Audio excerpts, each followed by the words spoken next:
কিন্তু মাকড়সা বলে ওই মৌমাছি যখন মধুর চাক তৈরি করে, যখন বানায়, বিভিন্ন জায়গা থেকে ঘুরে ঘুরে ওই আটাটাকে সংগ্রহ করা লাগে, ঠিক না? এরপরে ওটা আনে, সেখানে বিল্ডিংয়ে, গাছের ডালে, পাহাড়ে, 3 জায়গার মধ্যে লাগায়। 3 জায়গার মধ্যে আল্লাহ বলেছে মৌমাছিকে ওই করেছেন, হে মৌমাছি, বিল্ডিং এর ছাদে লাগাও, অথবা বড় গাছের ডালে লাগাও, অথবা পাহাড়ের চূড়ায় লাগাও। সুবহানাল্লাহ। ভাইরা আমার, মায়েরা আমার, খুব খেয়াল রাখেন।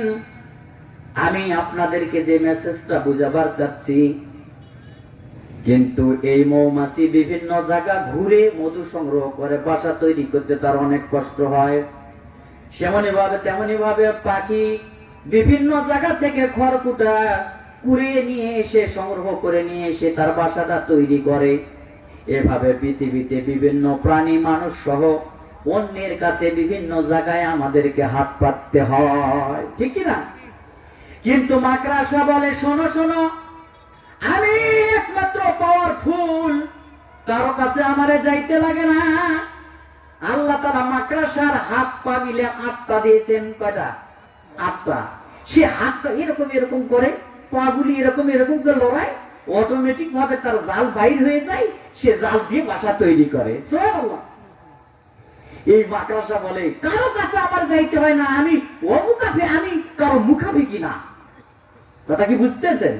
আমি কারো মুখাপি না, কারো কাছে যাইতে হয় না।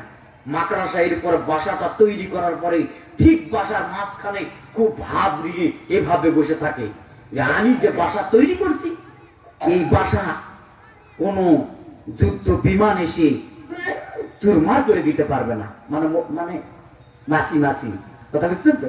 কোন মাছি আমার এই বাসা ভেদ করে যাইতে পারবে না। এরপরে কোন বিমান এসে আমার এই বাসা জালটা ভেদ করে যাইতে পারবে না। মানে মশা মাছি ফড়িং বিভিন্ন আছে না, এইটা হচ্ছে জালের মধ্যে পড়ে, ছোট ছোট ফুটি টুটি আছে, কি বলেন আপনারা, ওগুলা জালে আটক হয়ে যায়। আর সে মাঝখানে খুব ভাব, কথা বুঝছেন, মাঝখানে মাকড়সা খুব ভাব নিয়ে থাকে যে এখানে আসলে কেউ যাইতে পারবে না।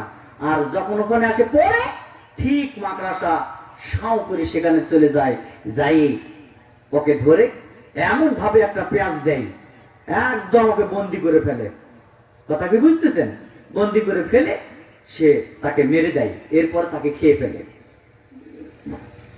কিন্তু যেই বাড়িতে মাকড়সা জালটা বোনায়, ও কিন্তু বেশিরভাগ আকাশে বোনায়, মানে উপরে। কথা বুঝছেন তো? বাড়ির মালিক দেখে না, কিন্তু কিছু কি বলে, বোনা বানা, কিচ্ছু বলে না। কথা কি বুঝছেন? কিচ্ছু বলে না, ওর মতো ও বানায়, মন খুশি মতো ও বানায়। কিন্তু ওই বাড়িতে খুব খেয়াল রাখেন, আল্লাহ রাব্বুল আলামিন এই মাকড়সার ব্যাপারে কোরআনুল কারীমে একটা সূরা দিয়েছেন, সুবহানাল্লাহ। যে সূরাটার নাম হচ্ছে আনকাবুত। কি নাম? আনকাবুত। আনকাবুতের বাংলা হচ্ছে মাকড়সা। কি? মাকড়সার নামে আল্লাহ একটা সূরা দিলেন। আর পৃথিবীর সমস্ত মানুষগুলোকে বুঝাবার জন্য আল্লাহ বললেন, এ দুনিয়ার লোক সকল শোনো, এ আমার বান্দারা শোনো, ওই যে মাকড়সা যে ঘর বানায়, তোমরা কি মাকড়সার ব্যাপারে জানো? আমি মাকড়সার ব্যাপারে তোদেরকে উদাহরণ দিচ্ছি, শোনো। আমার আল্লাহ রাব্বুল আলামিন সুন্দর করে ওই মাকড়সার নামে কোরআনুল কারীমে একটা সূরা দিলেন। আর ওই সূরার 41 নম্বর আয়াতের মধ্যে পৃথিবীর রাজা বাদশাহ সবাইকে টার্গেট করে আল্লাহ বললেন, শোনো, আমি মাকড়সা যে পৃথিবীতে মাকড়সার উদাহরণটা এমন, যারা আমাকে ছেড়ে, আমাকে বাদ দিয়ে যারা অন্য কারো কাছে হাত পাতে, আমাকে ছাড়া অন্যকে যারা ডাকে, তাদের উদাহরণটা হচ্ছে ওই মাকড়সার মতো। কারণ পৃথিবীতে আল্লাহ মাকড়সা যে ভাব নিয়েছে না, আল্লাহ তার এই আয়াতে আল্লাহ নিজেও একটা ভাব নিয়েছেন। সুবহানাল্লাহ বলেন।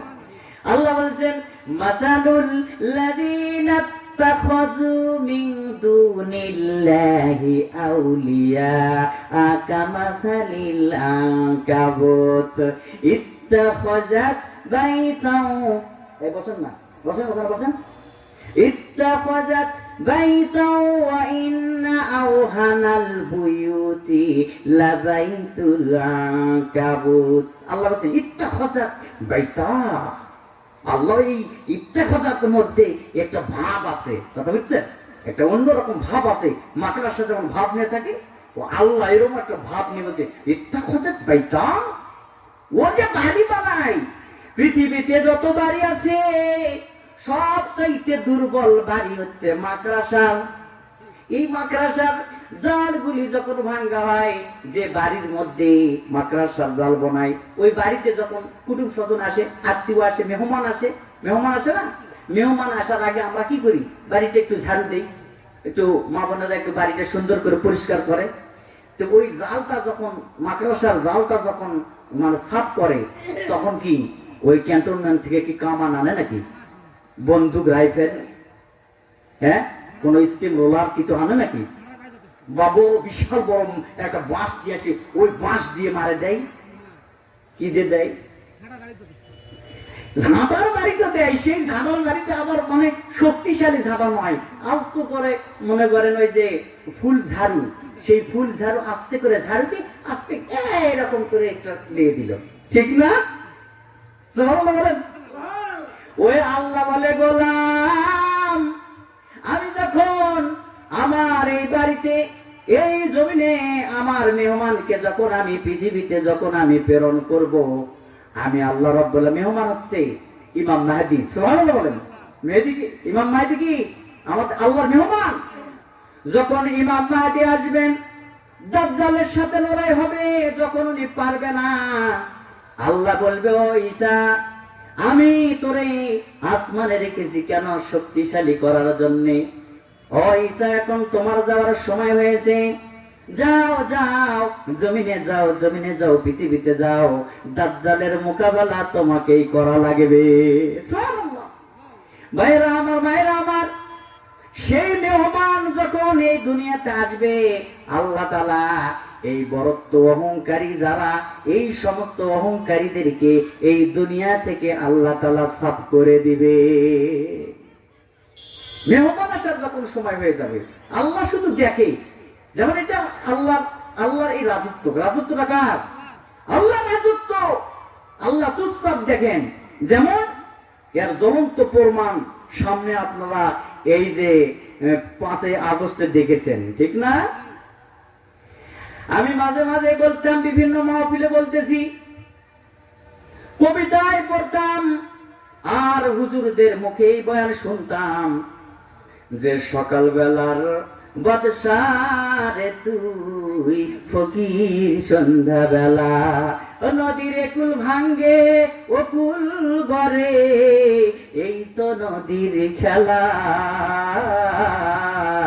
সকালবেলার বাদশারে তুই ফকির সন্ধ্যাবেলা, ঠিক কিনা? এর জ্বলন্ত প্রমাণ শেখ হাসিনা সকালবেলায় বাদশা ছিল, সন্ধ্যা হওয়ার আগে হয়ে গেছে কি ফকির। সন্ধ্যা হওয়ার আগে ফকির, সকালবেলা বাদশা ছিল। পৃথিবীর লোকেরা শোনো, আল্লাহ বলে ইত্তাখাযাত বাইতা, পৃথিবীতে যারা দাম্ভিক্য দেখাবে, এদের উদাহরণটা হচ্ছে মাকড়াসার মতো। তাহলে সেই এই আয়াত অনুযায়ী আমেরিকা কার মতো? মাকড়াসার মতো। কার মতো? ওয়াজ বুঝতেছেন না? ওয়াজটা বুঝতেছেন তো? তাহলে চীন কার মতো? ভারত কার মতো? পাশে তো আওয়াজ তো শুনতেছে, হ্যাঁ, এই আওয়াজ তো শুনতেছে, কারণ কাছাকাছি বলা যায় ভারতেই এটা মাহফিল। হ্যাঁ, আলহামদুলিল্লাহ বলেন। ওই আল্লাহ বলেন, তাদের উদাহরণটা হচ্ছে ওই তাদের অবৈধ সন্তান ইসরাইল, আর একটা মাকড়াসা। এই জন্য আল্লাহ তাআলা বলেন, এই পৃথিবীতে যখন আমার মেহমান চলে আসবে, ওই মাকড়াসার জাল পরিষ্কার করার জন্য যেমন আলতো করে ওই ফুল ঝাড়ু দিয়ে একটা এইভাবে দিলেই যেমন পরিষ্কার হয়ে যায়, অনুরূপ ভাবে আল্লাহ তাআলা বলেন, আমি দেখতেছি, আমি ছাড় দিচ্ছি, কিন্তু ছেড়ে দিব না। একটা সময় যখন চলে আসবে, আল্লাহ তাআলা অমনি পাকড়াও করবেন। আর আল্লাহর পাকড়াওটা বিশাল বড় বাহিনী দিয়ে করবেন না, যুগে যুগে আল্লাহ তাআলা ছোট্ট থেকে ছোট্ট প্রাণী দিয়ে আল্লাহ তাআলা এই সমস্ত জালেমদের মোকাবেলা করেছেন, ঠিক কি না? আল্লাহ রাব্বুল আলামিন নমরুদ নিজেকে বড় ক্ষমতাসীন মনে করত, এর চাইতে ক্ষমতাবান আর কেউ নেই, সে নিজেকে পাওয়ারফুল মনে করত। আল্লাহ ন্যাংরা মশা দিয়ে তাকে তাড়িয়েছে, ঠিক না? এরপরে আপনারা দেখেছেন ফেরাউন নিজেকে বড়ত্ব মনে করত, নিজেকে বড় খোদা মনে করত। সে বলতো আনা রব্বুকুমুল আ'লা, আমি সবচেয়ে বড় খোদা। আল্লাহ পানিতে চুবাই মেরেছেন, ঠিক না? এরপরে আল্লাহ রাব্বুল আলামিন যখন কাবা শরীফ ভাঙ্গার জন্য, ভেঙ্গে ফেলার জন্য যখন এসেছিল আবরাহা, আল্লাহ তাআলা বলেন আমি বড় কোন অস্ত্র দিয়ে, বড় বাহিনী দিয়ে